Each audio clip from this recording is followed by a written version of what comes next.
हरे कृष्णा। आप सभी का स्वागत है कृष्णा डिवोशन चैनल।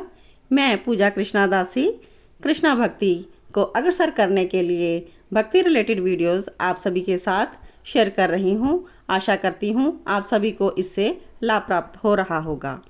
जो न्यू व्यूअर्स हैं वो मेरे चैनल को सब्सक्राइब कर लीजिएगा और अगर आपको मेरे वीडियो अच्छे लगे तो आप लाइक और कमेंट ज़रूर दीजिएगा। तो चलते हैं हमारे आज के वीडियो की तरफ। कार्तिक का मंथ चल रहा है, पवित्र महीना है और इसमें भगवान कृष्ण की, भगवान विष्णु की और तुलसी महारानी की अत्यधिक भक्ति की जाती है। तो हम अपने पिछले वीडियो में तुलसी महात्म्य का श्रवण कर रहे थे, उसके रिलेटेड हमने एक कथा श्रवण की, लेकिन सेकंड कथा मैं आपको इस वीडियो में शेयर करने जा रही हूँ। हमारे पिछले वीडियो में हमने राजा चोल और विष्णुदास भगत की कथा श्रवण की, जो कि तुलसी के द्वारा पूजा करके विष्णु धाम को प्राप्त हो गए थे। तुलसी जी की बहुत महिमा है। तुलसी पत्रों के द्वारा की गई पूजा बहुत ही जल्दी फलित होती है। आपकी लगाई हुई तुलसी जितना ही अपना विस्तार करती है उतने ही सहस्र युगों तक मनुष्य ब्रह्मलोक में प्रतिष्ठित होता है।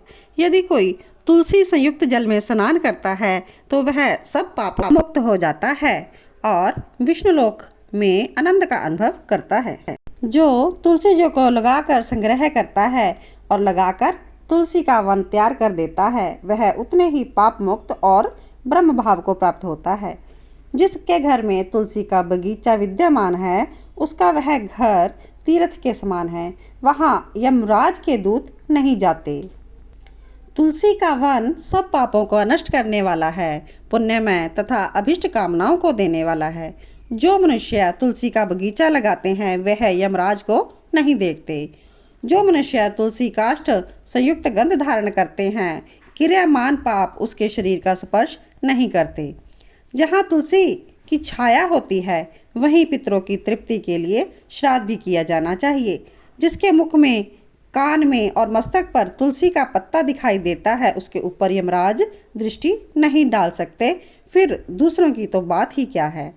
जो प्रतिदिन आदर पूर्वक तुलसी की महिमा सुनते हैं वह सब पापों से मुक्त हो जाते हैं। हमने तुलसी की महिमा का श्रवण किया। अब हम पूर्व काल की कथा श्रवण करते हैं। पूर्व काल की बात है, हरिमेधा और सुमेधा नाम के दो ब्राह्मण थे जो भगवान विष्णु की भक्ति में संलग्न रहते थे। उनके हृदय में संपूर्ण प्राणियों के प्रति दया थी और वे सब तत्वों का यथार्थ मर्म समझने वाले थे। एक दिन वो दोनों ब्राह्मण तीर्थ यात्रा के लिए चले। जाते जाते वो थक गए और उन्होंने वहाँ पर एक स्थान पर तुलसी का वन देखा। उनमें से सुमेधा ने वह तुलसी महान वन देखकर उसकी परिक्रमा की और भक्तिपूर्वक प्रणाम किया।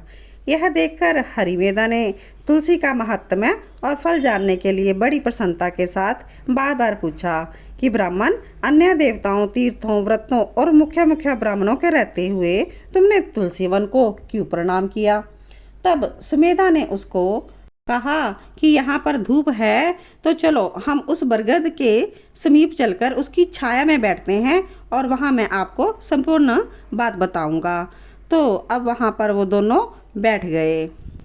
फिर सुमेधा ने हरिमेधा से कहा कि पूर्व काल की बात है कि दुर्वासा के श्राप से जब इंद्र का ऐश्वर्य छिन गया था उस समय ब्रह्मा आदि देवताओं और असुरों ने मिलकर क्षीर सागर का मंथन किया था। उसमें से ऐरावत हाथी, कल्पवृक्ष, चंद्रमा, लक्ष्मी, उच्च श्रवा, घोड़ा, कौस्तुभ मणि और धन्वंतरी रूप भगवान श्री हरि और दिव्य औषधियाँ प्रकट हुई थी। तो वो हमें अजरता और अमरता प्रदान करने वाली थी। उस अमृत कलश को दोनों हाथों में लिए हुए श्री विष्णु भी बड़े हर्ष को प्राप्त हुए थे। उनके नेत्रों से आनंद अश्रु की कुछ बूंदें उस अमृत के ऊपर गिर गई थी और उनमें से तत्काल ही एक मंडलाकार तुलसी उत्पन्न हो गई थी। इस प्रकार यहाँ प्रकट हुई लक्ष्मी तथा तुलसी को ब्रह्मा आदि देवताओं ने श्री हरि की सेवा में समर्पित कर दिया। भगवान ने उसको ग्रहण कर लिया। तब से तुलसी जी जगदीश्वर श्री विष्णु की अत्यंत प्रिय करने वाली हो गई। संपूर्ण देवता भगवत प्रिया तुलसी जी को श्री विष्णु के समान ही पूजते हैं। भगवान नारायण संसार के रक्षक हैं और तुलसी उनकी प्रियतमा है, इसलिए मैंने इनको प्रणाम किया। सुमेधा इस प्रकार कथा कर रहे थे कि सूर्य के समान अत्यंत तेजस्वी एक विशाल विमान उनके निकट ही दिखाई दिया। उन दोनों के आगे ही वह बरगद का वृक्ष गिर पड़ा और उसमें से 2 दिव्य पुरुष निकले जो अपने तेज से सूर्य के समान संपूर्ण दिशाओं को प्रकाशित कर रहे थे। उन दोनों ने हरिमेधा और सुमेधा को प्रणाम किया। यह देखकर ब्राह्मण भय से विहल हो गए और आश्चर्यचकित होकर बोले, आप दोनों कौन हैं? और आप नूतन मंदार की माला धारण किए हुए हैं, कोई देवता प्रतीत हो रहे हैं। जब ब्राह्मणों ने ऐसा पूछा तब वृक्ष से निकले हुए पुरुष बोले कि ब्राह्मणों, आप दोनों ही हमारे माता पिता और गुरु बंधु आदि हो। इतना कहकर उनमें से जो जेठ था वह बोला, जो उनमें से बड़ा था वह बोला, मेरा नाम आस्तिक है, मैं देवलोक का निवासी हूँ और एक दिन मैं नंदनवन में पर्वत पर क्रीड़ा करने के लिए गया। वहाँ देवांगनाओं ने मेरे साथ इच्छा अनुसार विहार किया। उस समय युवतियों के मोती और बेला के हार तपस्या करते हुए लोमेश मुनि के ऊपर गिर पड़े। यह सब देखकर मुनि को बड़ा क्रोध हुआ और उन्होंने सोचा, ये तो स्त्रियां परतंत्र होती हैं, इनका कोई अपराध नहीं, और उन्होंने उनको तो छोड़ दिया, लेकिन जो दुराचारी आस्तिक था इसको शाप पाने योग्य है। ऐसा निश्चय करके उन्होंने मुझे शाप दे दिया कि तुम ब्रह्म राक्षस होकर बरगद के वृक्ष के ऊपर निवास कर। फिर मैंने विनयपूर्वक जब उन्हें प्रसन्न किया तब उन्होंने इस शाप से मुक्त होने की अवधि भी निश्चित कर दी। उन्होंने कहा, किसी ब्राह्मण के मुख से भगवान विष्णु का नाम और तुलसी दल की महिमा सुनेगा तब तत्काल तुम्हें उत्तम मोक्ष प्राप्त होगा। इस प्रकार मुनि का शाप पाकर मैं चिरकाल से अत्यंत दुखी होकर इस बरगद के वृक्ष पर निवास करता था। आज देववश आप दोनों के दर्शन से और मुझे निश्चय ही ब्राह्मण के शाप से छुटकारा मिल गया। अब मेरे इस दूसरे साथी की कथा भी सुनिए। ये पहले एक श्रेष्ठ मुनि थे और सदा गुरु की सेवा में लगा रहते थे। एक समय गुरु की आज्ञा का उल्लंघन करके ये ब्रह्म राक्षस भाव को प्राप्त हो गए, किंतु आपके प्रसाद से इस समय इनकी भी ब्राह्मण के शाप से मुक्ति हो गई है। ऐसा कहकर वे दोनों उन श्रेष्ठ ब्राह्मणों को बार बार प्रणाम करके उनकी आज्ञा से प्रसन्नतापूर्वक दिव्य धाम को चले गए।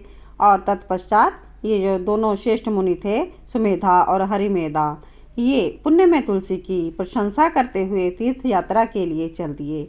इसलिए भगवान विष्णु को प्रसन्नता देने वाले इस कार्तिक मास में तुलसी जी की पूजा अवश्य करनी चाहिए। तो इस प्रकार आप सभी ने तुलसी महात्म्य का वर्णन श्रवण किया। बोलिए तुलसा महारानी की जय, वृंदा देवी की जय हो, विष्णु भगवान की जय हो। ओम नमो भगवते वासुदेवा, ओम नमो भगवते वासुदेवा। तो इस प्रकार कृष्णा डिवोशन चैनल आपके लिए भक्ति रिलेटेड बहुत सी कथाएं और अन्य भक्ति के मार्ग आपको प्रोवाइड करते हैं। तो आप मेरे चैनल को लाइक सब्सक्राइब ज़रूर कीजिएगा और अपने प्यारे प्यारे कमेंट्स ज़रूर दीजिएगा। कार्तिक मास में बहुत से पर्व मनाए जाते हैं, तो उन सभी की जानकारी आपको प्रोवाइड करने की कृष्णा डिवोशन चैनल के द्वारा पूरी कोशिश की जाएगी, जिससे आप कार्तिक व्रत का पालन सही से कर सकें। कार्तिक मंथ में दीपदान की भी बहुत महिमा है, तो हम नेक्स्ट वीडियो कोशिश करेंगे कि दीपदान के ऊपर आपको जानकारी प्रोवाइड की जाए। तो तब तक के लिए देखते रहिए मेरे चैनल को। अगर आपको मेरा वीडियो पसंद आया हो तो लाइक ज़रूर कीजिएगा। देखिए ये मेरे नीलमणि सरकार हैं, तो ये तो आपको बहुत ही अच्छे लगे होंगे, तो इनके लिए ज़रूर एक लाइक कीजिएगा और एक अपना प्यारा सा कमेंट ज़रूर दीजिएगा। जय श्री कृष्णा, जय श्री राधे।